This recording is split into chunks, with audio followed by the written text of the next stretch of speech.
फिर से आप सबको जय यीशु की। जय आज जो मैं आपके साथ बात कर रहा हूँ वो है कि प्रभु यीशु मसीह जो हमारा मध्यस्थ, हमारा वकील, हमारा एडवोकेट, वो परमेश्वर के पास है, हमारे लिए क्या करता है।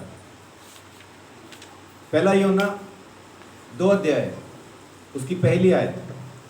हे मेरे बालकों, मैं ये बातें तुम्हें इसलिए लिखता हूँ कि तुम पाप ना करो, और यदि कोई पाप करे तो पिता के पास हमारा एक सहायक है, अर्थात धर्मी यीशु मसीह।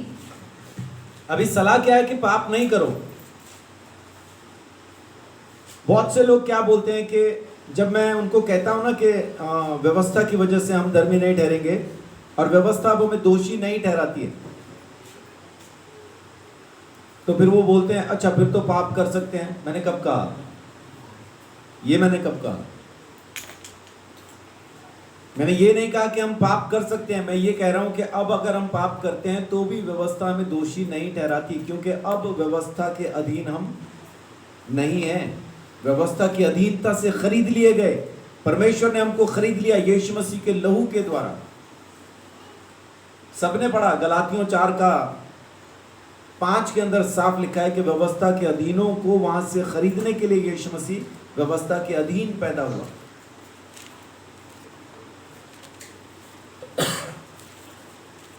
देखिए, रोमियो के खत के अंदर एक बात परमेश्वर का वचन कहता है। रोमियो 5 जब आप देखते हैं, रोमियो 5 के अंदर एक बड़ी खास बात आपको पढ़ने के लिए मिलती है।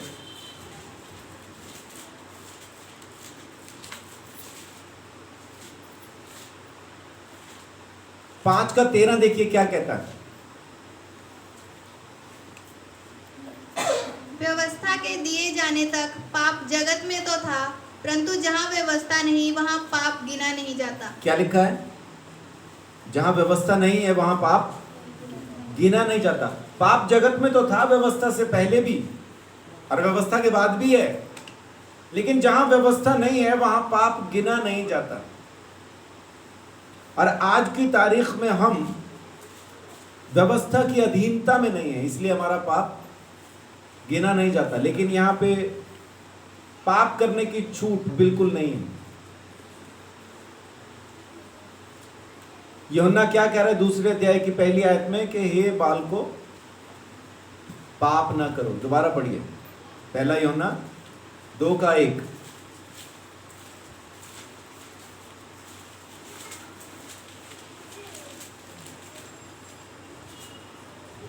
हे मेरे बालकों, मैं ये बातें तुम्हें इसलिए लिखता हूँ कि तुम पाप ना करो। किस लिए लिखता हूं? ताकि पाप ना करो। लेकिन अगर फिर भी हो, आगे देखिए, और यदि कोई पाप करे तो पिता के पास हमारा एक सहायक है, अर्थात धर्मी यीशु मसीह। आमीन। यहाँ पे जो सहायक शब्द आता है, जब ओरिजिनल ट्रांसलेशन में हम जाते हैं तो ये एडवोकेट, एक काउंसलर, ऐसा मतलब है, एक सलाहकार, एक एडवोकेट, वकील के जैसा ये ट्रांसलेशन आती है। और यही ट्रांसलेशन पवित्र आत्मा के लिए भी है, एक और सहायक भेजूंगा। तो जमीन पे भी हमारे साथ एक वकील है और स्वर्ग में पिता के पास भी हमारा एक वकील है ना। वो कहते हैं ना कि मैं वकील नहीं कर सकता जी, तो गवर्नमेंट हमें अपनी तरफ से एक सरकारी वकील देती है। तो स्वर्ग के अंदर भी हम अपना वकील नहीं कर सकते थे, तो वहाँ परमेश्वर ने हमें अपनी तरफ से एक सरकारी वकील दिया है और उसका नाम है यीशु मसीह, जो हमारे लिए वहाँ पे बैठ के बात करता है, हमारे मुकदमे को लड़ता है, मुकदमे को खारिज करता है, ख़त्म करता है। प्रभु यीशु मसीह ने क्या क्या किया है ये वकील होके, किस तरह से वो काम करता है, आज एक बार देखते हैं। यशाया 53 उसका 12।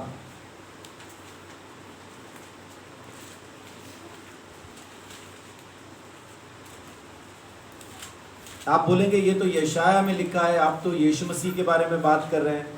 तो यशाया 53 में यीशु के बारे में ही भविष्यवाणी है। इस कारण मैं उसे महान लोगों के संग भाग दूंगा और वह सामर्थियों के संग लूट बांट लेगा क्योंकि उसने अपना प्राण मृत्यु के लिए उंडेल दिया, वह अपराधियों के संग गिना गया, तो भी उसने बहुतों के पाप का बोझ उठा लिया और अपराधियों के लिए विनती करता रहा। तो सबसे पहले क्या, किसके लिए विनती कर रहा है परमेश्वर के सामने प्रभु यीशु मसीह? अपराधियों के लिए मध्यस्थता की प्रार्थना कर रहा है, पापियों के लिए, अपराधियों के लिए। वो वहां पे आज भी बैठा पापियों के लिए प्रार्थना कर रहा है, परमेश्वर के सामने विनती कर रहा है कि इनके अपराधों को माफ कर, इनके पापों को क्षमा कर। मध्यस्थता की प्रार्थना बहुत जरूरी है हमारे लिए भी। हम जो लोगों के लिए प्रार्थना करते हैं ये हमारे लिए भी जरूरी है, और इसमें हमें भी लोगों के पाप माफ करने हैं और परमेश्वर के पास प्रार्थना भी करनी है कि प्रभु तू उनके पापों को माफ करने के लिए उनकी सहायता कर, ताकि वो जान सके प्रभु यीशु मसीह को, जिसके द्वारा उनके पापों की माफी होती है। वहां पे बैठ के हमें लोगों को पापी ठहराना नहीं है, अपराधी ठहराना नहीं है। वहां पे बैठ के हमें लोगों को उनके पापों के दंड से आजाद होने के लिए प्रार्थना करनी है।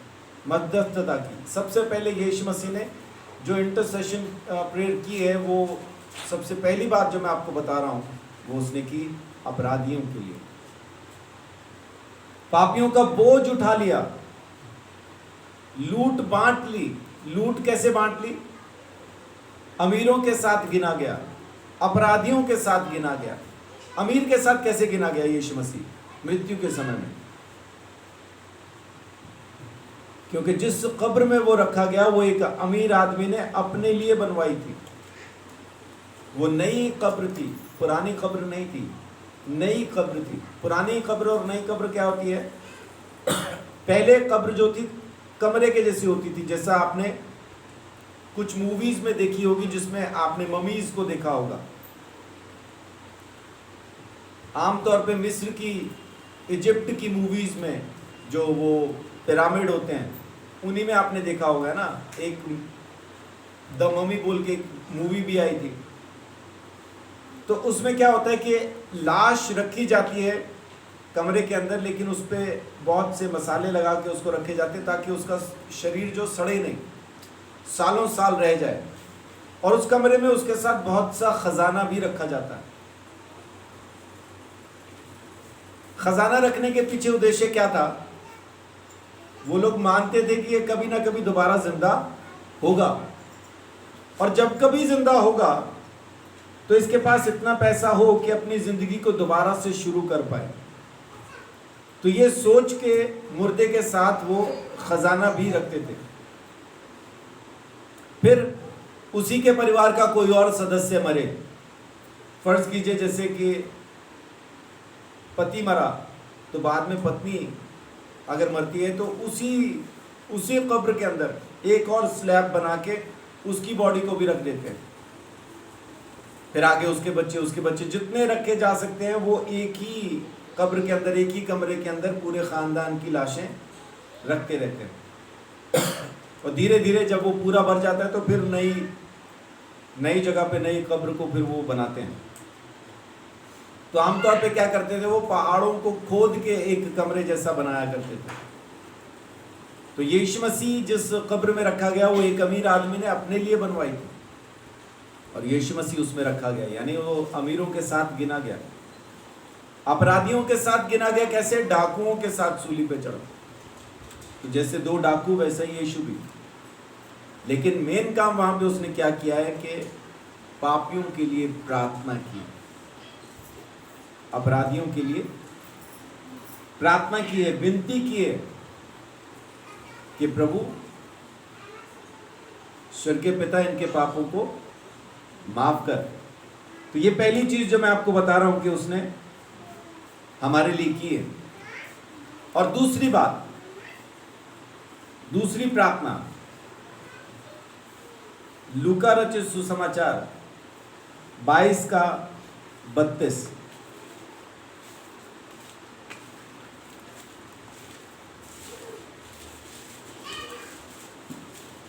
लूका 22 32।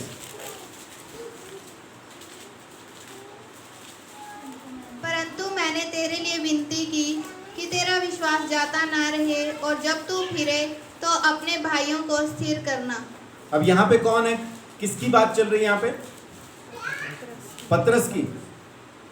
31 आयत में लिखा है, शमौन, हे शमौन, शैतान ने तुम्हें मांग लिया कि गेहूं के समान फटके, लेकिन मैंने तेरे लिए विनती की है।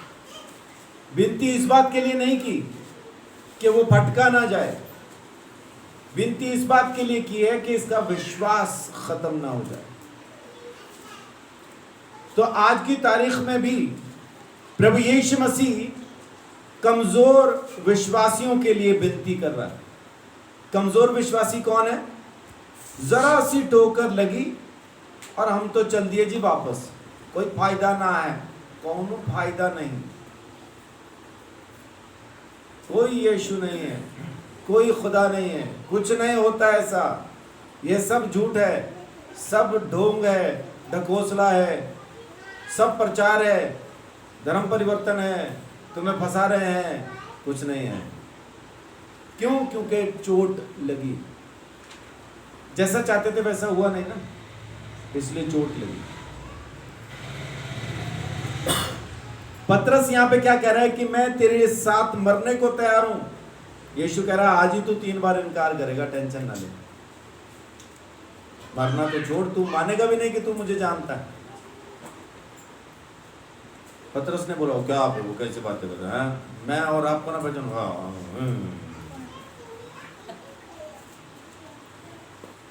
और वही हुआ, मुर्गे के बांग देने से पहले 3 बार पतरस ने यीशु का इनकार किया। कभी कभी हम भी कमजोर हो जाते हैं विश्वास में, हम भी यीशु मसीह का इनकार अपनी बातों से, अपने कामों से करना शुरू करते हैं। उस कमजोरी के टाइम पे, उस अविश्वास के टाइम पे यीशु मसीह हमारे लिए प्रार्थना करता है। हालेलुया। वो विनती करता है, तेरा विश्वास जाता ना रहे, तेरा विश्वास जाता ना रहे। सो जब कभी किसी विश्वासी को आप डावाडोल होते देखो ना, वापस फिर उसी जगह पे जाते देखो जहां से वो आया था, तो उसके हालात पे हंसना नहीं, उस पर टिप्पणी नहीं करना, क्योंकि यीशु मसीह उसके लिए प्रार्थना कर रहा है, यीशु मसीह उसके लिए विनती कर रहा है। और जिसके लिए यीशु मसीह विनती कर रहा है, एक ना एक दिन फिर लौट आएगा, क्योंकि यीशु मसीह उसके लिए प्रार्थना कर रहा है।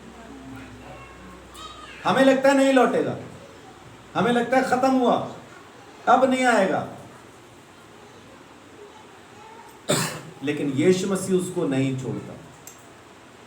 यीशु मसीह उस कमजोर विश्वासी के लिए लगातार विनती करता है। शैतान ने ले लिया फटकने के लिए, लेकिन यीशु मसीह विनती करता है, विश्वास खत्म नहीं होने देना पिता। शैतान फटके चाहे कैसा भी, ये लौट के आना चाहिए। और मैं अक्सर बोलता हूं, जिस किसी ने एक बार प्रभु यीशु मसीह को चख लिया है, वो उसको छोड़ नहीं पाएगा। आज नहीं तो कल लौट के आएगा। हाँ, शर्म आ जाने से लंबा टाइम हो सकता है, और हम उससे बात करना छोड़ दें तो और भी लंबा टाइम हो सकता है, लेकिन वो लौटेगा जरूर। ये पक्का नहीं कि हमारे पास ही लौटा है, किसी दूसरे चर्च में भी जा सकता है, लेकिन मैं चर्च में लौटने की बात नहीं कर रहा हूँ, मैं बात कर रहा हूँ प्रभु यीशु मसीह के पास लौटने। वो लौटेगा जरूर। क्यों लौटेगा? क्योंकि यीशु मसीह उसके विश्वास के बने रहने के लिए विनती कर रहा है। हमारे लिए बड़ा आसान है किसी भी कमजोर विश्वासी पे हंस देना, लेकिन जिसके लिए खुद यीशु मसीह प्रार्थना कर रहा हो और हम उस पे हंसे, तो फिर समस्या में कौन है? वो जो यीशु मसीह से दूर जा रहा है, या वो हम जो उस पे हंस रहे हैं? है ना, रोमियो के अंदर साफ लिखा है कि निर्बल को अपनी संगति में ले लो, लेकिन हंसने के लिए नहीं। देखिए तो वही लिखा है क्या, रोमियो 14:1 में?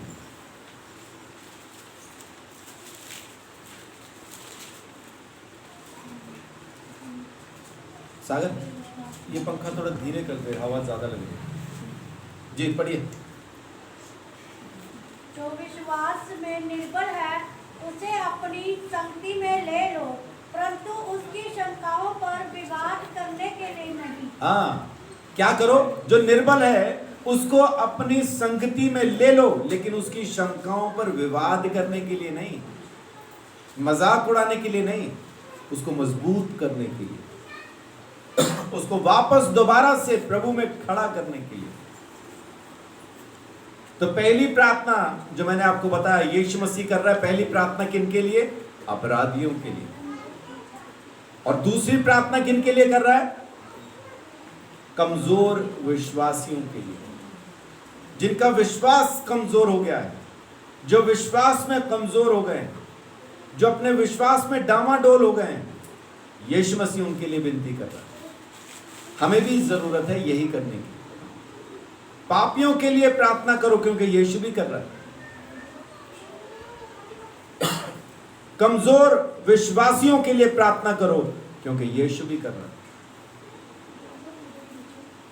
नहीं लौटेगा ऐसा कहीं नहीं लिखा।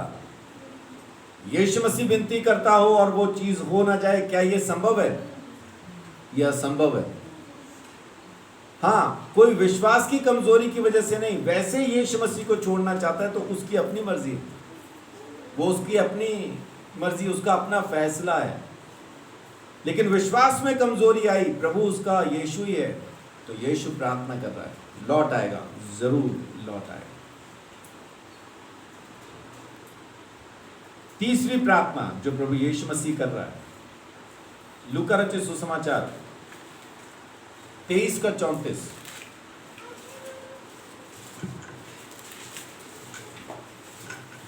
तब यीशु ने कहा, हे पिता इन्हें क्षमा कर, क्योंकि ये नहीं जानते कि क्या कर रहे हैं।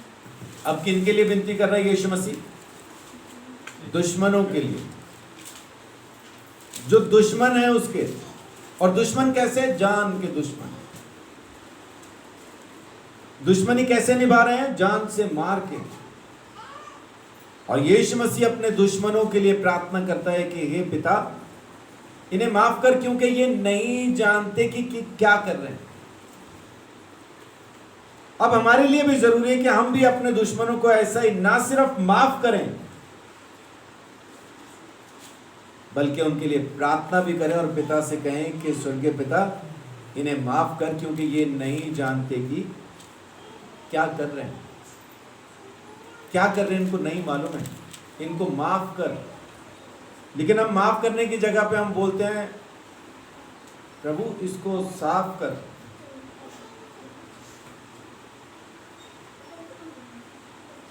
और क्यों साफ कर? क्योंकि सब कुछ पता है इसको, जानबूझ के कर रहा है। और यीशु की प्रार्थना क्या है? माफ कर, क्योंकि नहीं जानते क्या कर रहे हैं।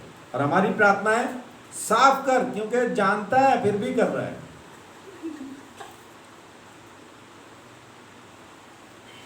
सो अपने को भी यीशु मसीह वाली प्रार्थना की जरूरत है। ये साफ वाली प्रार्थना चलती नहीं, उधर माफ वाली चलती। मैंने तो बहुत सारे लोगों को धमकियां देते हुए भी देखा है। ऐसा आपस में कुछ झगड़ा हो जाए तो सामने से बोलते हैं परमेश्वर ही देखेगा अब तेरे को, अब तेरा हिसाब तो वो परमेश्वर ही लेगा, है ना। कोई नीली छतरी वाला कहता है, कोई ऊपर वाला कहता है, कोई क्या कहता है, कोई क्या कहता है, लेकिन कहते ही यही है, धमकी यही देते हैं कि तूने मुझे छेड़ा, अब देख परमेश्वर तेरा क्या करेगा। तो परमेश्वर वहां पे बैठा, दुश्मनियां, हमारी दुश्मनियों के लिए वहां पे वो गोलियां लेके नहीं बैठा हुआ। यीशु मसीह वहां बैठा दुश्मनों की पापों की माफी, दुश्मनों की माफी के लिए वहां बैठा विनती कर रहा है। और नीचे हम बैठे दुश्मनों के साफ होने की विनती कर रहे हैं। तो अब आप मुझे बताएं कि हम नीचे जो बैठे ये दुश्मन साफ हो जाए ये प्रार्थना कर रहे हैं, तो वो पहुंचेगी, या वो जो वहीं पे बैठा हुआ प्रार्थना कर रहा है कि दुश्मन माफ हो जाए, वो वाली प्रार्थना पहुंचेगी? कौन सी पहुंचेगी? तो फिर उसी में शामिल हो जाओ, क्यों अपनी नई बनानी जो पहुंच भी नहीं रही। दुश्मनों के माफ करने के लिए प्रार्थना। स्तिफनुस को लोगों ने पत्थर मारे, हम बोलते वो तो यीशु था ना, वो तो प्रभु था ना, इसलिए मरते हुए दुश्मनों के लिए पापों की माफी, दुश्मनों की माफी के लिए प्रार्थना कर रहा है। स्तिफनुस तो प्रभु नहीं है, या है किसी का प्रभु स्तिफनुस? नहीं है ना, है तो नहीं कोई जिसका प्रभु हो, नहीं है। स्तिफनुस तो आम इंसान है, आपके जैसा मेरे जैसा ही है।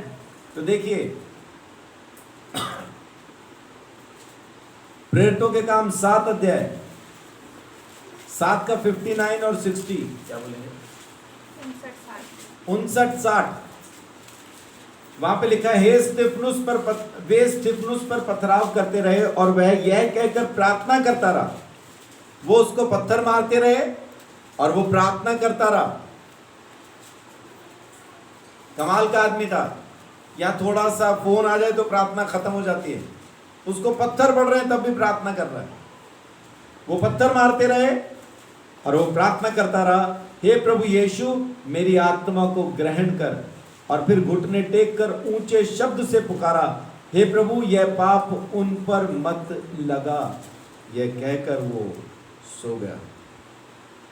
ये तो प्रभु नहीं था। इसने भी अपने दुश्मनों के लिए प्रार्थना की। और कौन से दुश्मनों के लिए? जो इसको जान से मार रहे थे, खत्म कर रहे थे इसको। अपनी आत्मा परमेश्वर के हाथ में सौंप के जाते हुए आखिरी शब्द कह के गया, ये पाप इन पे नहीं लगाना प्रभु, मैंने माफ किया, तू भी माफ करना प्रभु। ये प्रभु नहीं है, इंसान है। और अगर एक इंसान कर सकता है तो दूसरा भी कर सकता है। अगर स्तिफनुस ने अपने पापियों को माफ किया, अपने दुश्मनों को माफ किया, तो हम भी कर सकते हैं। अगर हम सच में आत्मा में चलना शुरू करें तो यीशु मसीह के साथ उस मध्यस्थता की प्रार्थना में शामिल हो जाएं। तो अभी तक मैंने आपको 3 पॉइंट बताए। यीशु मसीह जो प्रार्थना कर रहा है मध्यस्थता की, उसमें 3 पॉइंट बताए। पहला, पापियों के लिए प्रार्थना कर रहा है। दूसरा, कमजोर विश्वासियों के लिए प्रार्थना कर रहा है। तीसरा, अपने दुश्मनों के लिए प्रार्थना कर रहा है। हमें भी ये 3 बातें और आगे जो मैं कहने वाला हूं वो सब बातें अपनी प्रार्थना में रखने की जरूरत है, क्योंकि हम भी यीशु मसीह के साथ शामिल होकर आमीन कह पाएंगे। यीशु हमारे साथ शामिल होकर आमीन कह पाएगा, क्योंकि हम वो प्रार्थनाएं कर रहे हैं जो यीशु मसीह भी कर रहा है। हमारी प्रार्थनाएं क्या है? गाड़ी दे दे, घोड़ा दे दे, बंगला दे दे, सब कुछ मिल गया, धन्यवाद।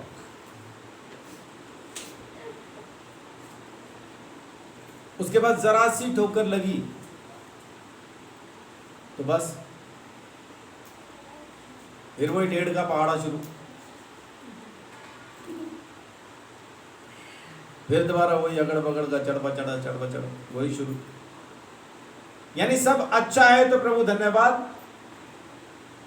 और चावल में कुछ कच्चा है तो फिर देख लेते हैं भाई तेरे को है, फिर काहे का खुदा।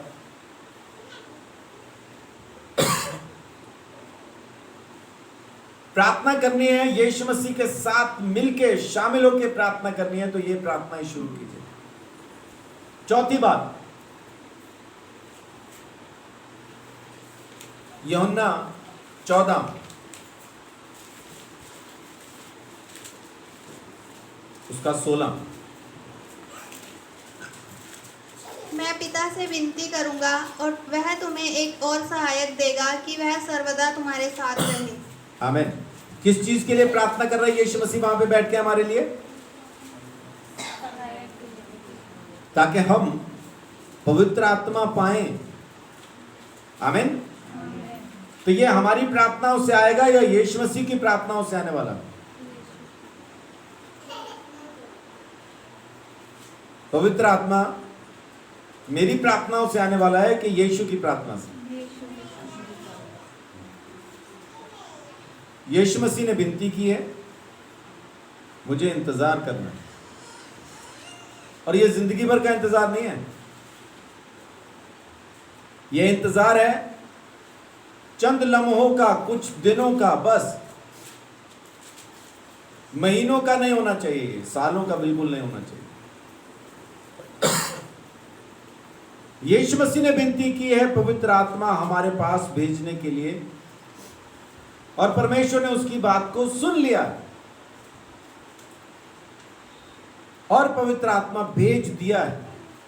अब जरूरी है कि हम पवित्र आत्मा का इंतजार करें। और उसके इंतजार में क्या करना होता है फिर हमें? तैयारी। किस बात की? कि पवित्र आत्मा आए और मेरी जिंदगी में आके काम करे। पवित्र आत्मा किस जगह में आएगा? नाम के मुताबिक साफ है कि पवित्र आत्मा पवित्र जगह में आएगा। और पवित्र जगह कौन सी है? पवित्र जगह वो है जहां परमेश्वर का वचन वास करता है। यीशु मसीह कहता है आगे 15 अध्याय में, 14 में बात शुरू की ना उसने, आगे 15 में कहता है यदि मेरी बातें तुम में बनी रहे और तुम मुझ में बने रहो तो जो चाहो मांगो तुम्हारे लिए हो जाएगा। यूहन्ना 15 का 7 में कहता है यीशु। वो लगातार एक ही बात चल रही है। यूहन्ना 14 के अंदर जो पवित्र आत्मा की बात करना यीशु मसीह शुरू करता है, 16 तक कर रहा है। यूहन्ना 14 अध्याय से शुरू करके 16 अध्याय तक वो पवित्र आत्मा की ही बात कर रहा है। बीच में 15 अध्याय आता है, इसलिए इसको समझ के पढ़िए कि यीशु मसीह में बने रहना क्यों जरूरी है पवित्र आत्मा पाने के लिए। पवित्र आत्मा पवित्र स्थान में ही आके रहेगा। आप लोग मुझे अपने घर पे बुलाएं, बड़े आदर से बुलाएं, बड़े सम्मान से बुलाएं और वहां पे बहुत अच्छे से कहें कि जी यहां बैठो, ये कुर्सी आप ही के लिए लगाई है, बैठो, लेकिन उस कुर्सी पे गोबर लगा है। अभी बैठूंगा क्या? तो क्या आपके सम्मान में कोई कमी है या आपके बुलाने में कोई कमी है? किस चीज में कमी है? जिस जगह पे आप मुझे बैठाना चाहते हैं वो जगह साफ नहीं है। आपके बुलाने में भी कोई कमी नहीं, आपकी इज्जत में भी कोई कमी नहीं। आप सच में चाहते हैं कि मैं आऊं और वहां बैठूं, लेकिन कुर्सी साफ नहीं। तो आप बहुत सम्मान से भी बिठाएंगे तब भी मैं बैठूंगा नहीं, क्योंकि उस पर गोबर लगा है, दिखाई दे रहा है ना, ताजा गोबर बढ़िया वाला। मैं नहीं बैठूंगा। क्यों नहीं बैठूंगा? क्योंकि उस कुर्सी पे बैठने के लिए जगह साफ नहीं है। आप पवित्र आत्मा को बुला रहे, बड़े सम्मान से बुला रहे, बड़े आदर से बुला रहे हैं, बड़ी शिद्दत से बुला रहे हैं, और वो आता भी है, लेकिन जिस जगह आप उसको बैठने के लिए कह रहे हैं, कौन सा स्थान है जो आप देते हैं पवित्र आत्मा को बैठने के लिए? जाहिर सी बात है, सबसे ऊपर का, यानी मेरी सोच में समा। एक गीत भी गाते ना, मेरा दिल बने तेरा सिंहासन। तो दिल क्या है? मन क्या है? सोच है। सोच को बदलने के लिए यीशु मसीह ने कहा, पवित्र आत्मा को आप बुलाना चाहते हैं, अपने जिंदगी का, अपने शरीर का नियंत्रण उसको देना चाहते हैं, लेकिन सोच साफ नहीं कर रहे हैं। सोच को साफ नहीं कर रहे हैं, इस वजह से परेशानी रहेगी। पवित्र आत्मा को चाहे कितने ही सम्मान से बुलाओ, वो आएगा लेकिन वास नहीं करेगा। क्यों? क्योंकि सोच नहीं बदल रहे। सोच नहीं बदल रहे। सोच बदलेंगे तो वो आके जरूर वास करेगा। यीशु मसीह प्रार्थना कर रहा है कि आजा पवित्र आत्मा, इनकी जिंदगी में आजा। यीशु मसीह विनती कर रहा है, और यीशु मसीह विनती करे तो यह असंभव है कि पवित्र आत्मा ना आए। जरूर आएगा। और उसने कहा भी है कि मैं बाप के पास जा रहा हूं ताकि उसको भेजूं। मेरा जाना तुम्हारे लिए अच्छा है, क्योंकि मैं नहीं जाऊंगा तो वो नहीं आएगा। मैं जाके उसको भेज दूंगा। अब वो चला गया है तो उसने भेज दिया, लेकिन हमारी जिंदगी में क्यों दिखाई नहीं दे रहा? क्योंकि उसके बैठने की, उसके वास करने की जगह हम साफ करके नहीं दे पा रहे। आप अपनी तरफ से जितना हो सके उतना साफ कर लीजिए, रही सही वो कर लेगा। लेकिन जो हमें पता भी है ना कि यहां पे मैं गलत हूं, ये चीजें मेरी जिंदगी में गलत है, हम उनको भी नहीं छोड़ते, उनको भी थामा हुआ है और पवित्र आत्मा को भी बुला रहे हैं। ऐसा नहीं आता। आज सुबह पता नहीं क्यों बहुत से विचार मेरे मन के अंदर आ रहे थे, और उसमें ऐसा था कि पवित्र आत्मा आ जाए तो जो इंस्टेंट हीलिंग है, इसकी इसकी इसकी मैंने गिना किस किस को तुरंत चंगाई चाहिए, लेकिन उसमें भी एक नाम ऐसा आ गया जिसमें अभी तक कुछ नहीं हुआ वैसा। मैं खाली सोच रहा था, वो चीजें गिन रहा था, लेकिन उसमें भी एक नाम ऐसा आ गया जिसके लिए मेरे को कह दिया गया इसके लिए प्रार्थना नहीं करना, क्योंकि इसने बीमारी खुद मोल ले रखी है, इसको सब कुछ मालूम है, जानबूझ के उन कामों को नहीं छोड़ रही है, नहीं छोड़ रहा है, तो इसलिए इसको ये बीमारी, इसलिए इसको ये परेशानी है। मैं इसको चंगा नहीं करना चाहता। ये अपने आप चंगा हो जाएगा या हो जाएगी जब मेरी बातों को सुन लेगा या सुन लेगी, मान लेगा। मतलब सुनने का मतलब है मान लेना। चंगा हो जाएगा, ये चंगी हो जाएगी। मैं मन में सोच रहा था प्रभु, ये तो मैं खाली सोच रहा था अभी कि अगर चंगाई मतलब पवित्र आत्मा आ जाए तो इन सबको चंगाई चाहिए, उसमें भी आपने एक नाम के लिए मना कर दिया। अभी तो कुछ नहीं हुआ वैसा,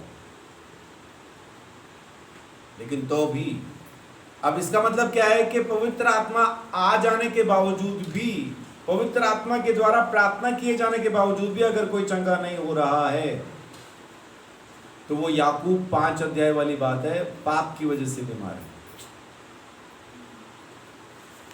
परमेश्वर को जान के, समझ के, उसकी बातों को समझ के, तब भी मन नहीं फिरा रहा, विचार नहीं बदल रहा, उसी पे अड़ा है, जिद से पाप किए चला जा रहा है, इसलिए बीमार है। परमेश्वर का आत्मा कह रहा है,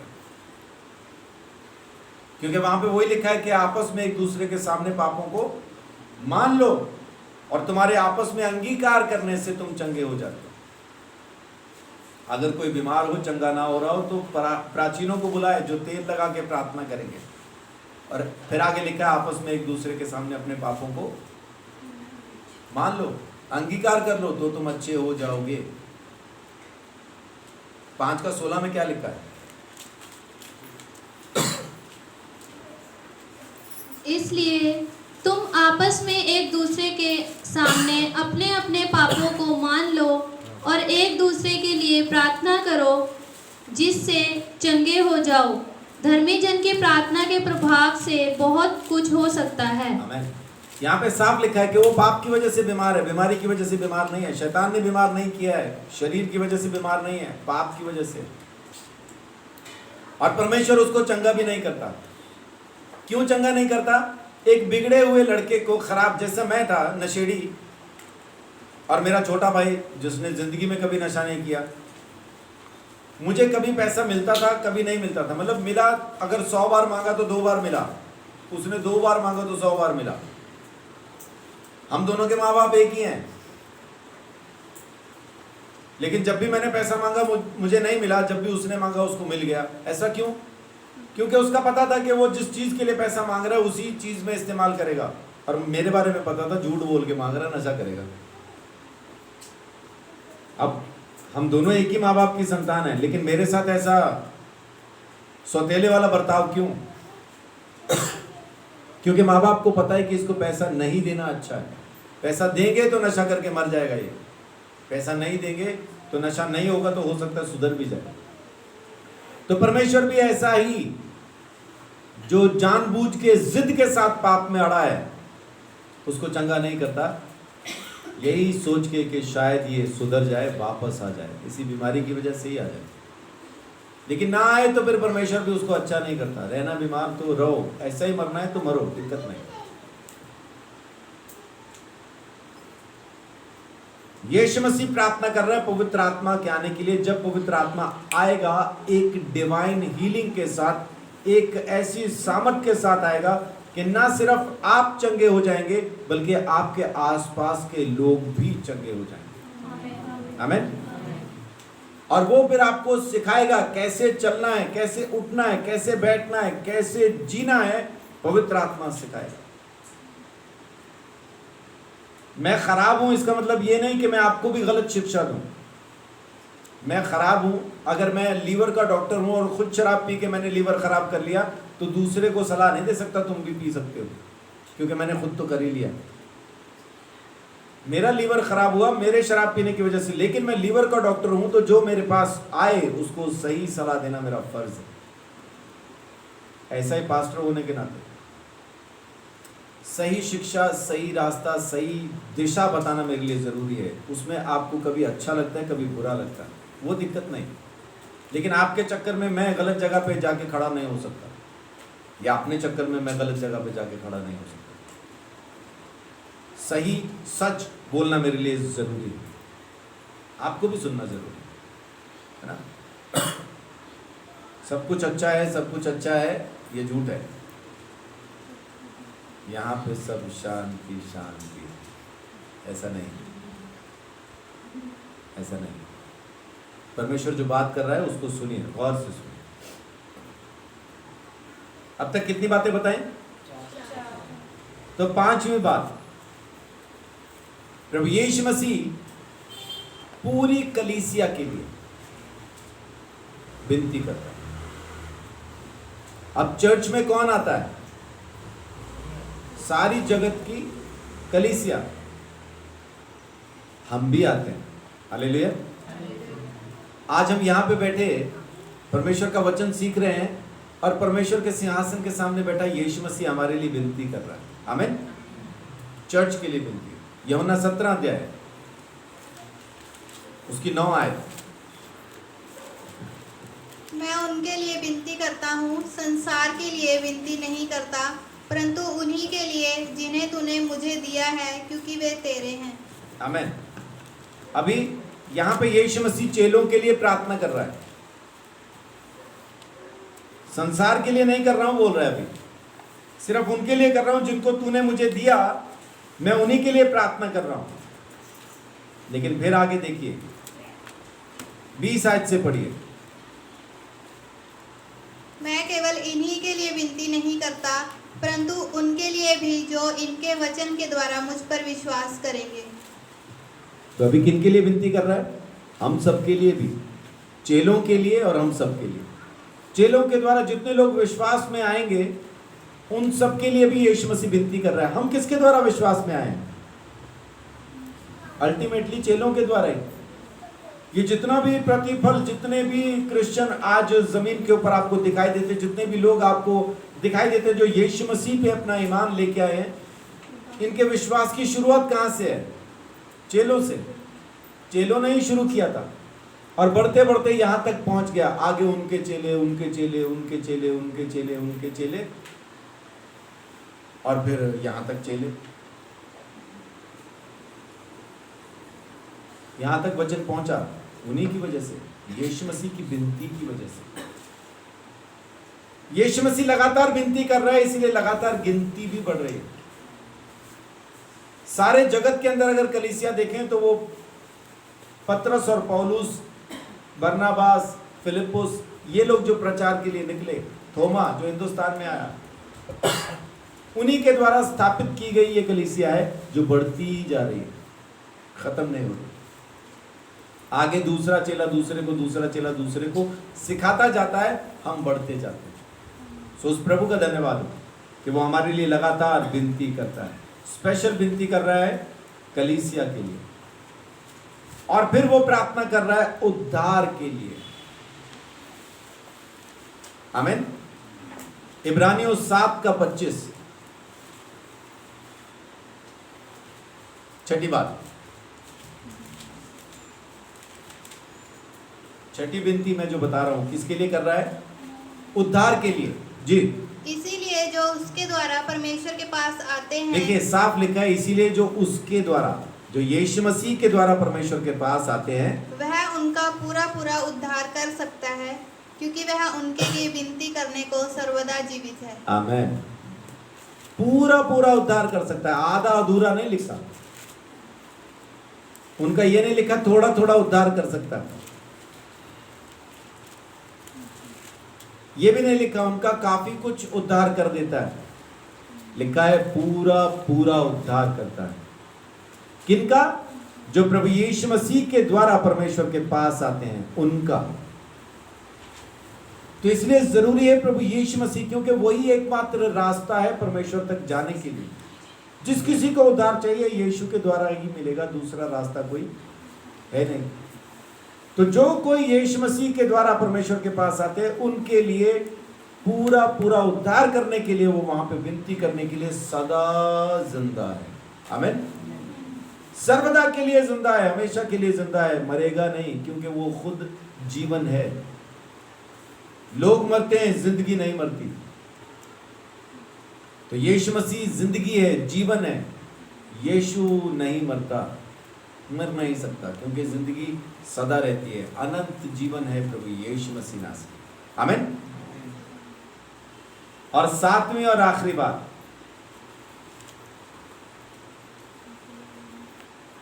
रोमियो 8:34।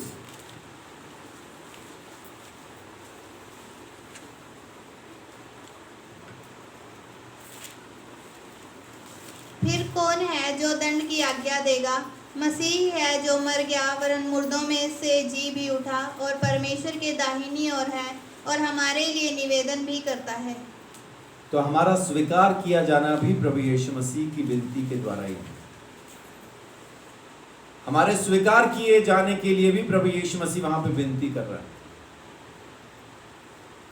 जब यीशु के द्वारा हमारा दंड खत्म हुआ, तो फिर कौन है जो हमें परमेश्वर से अलग कर पाएगा या उससे जुदा कर पाएगा?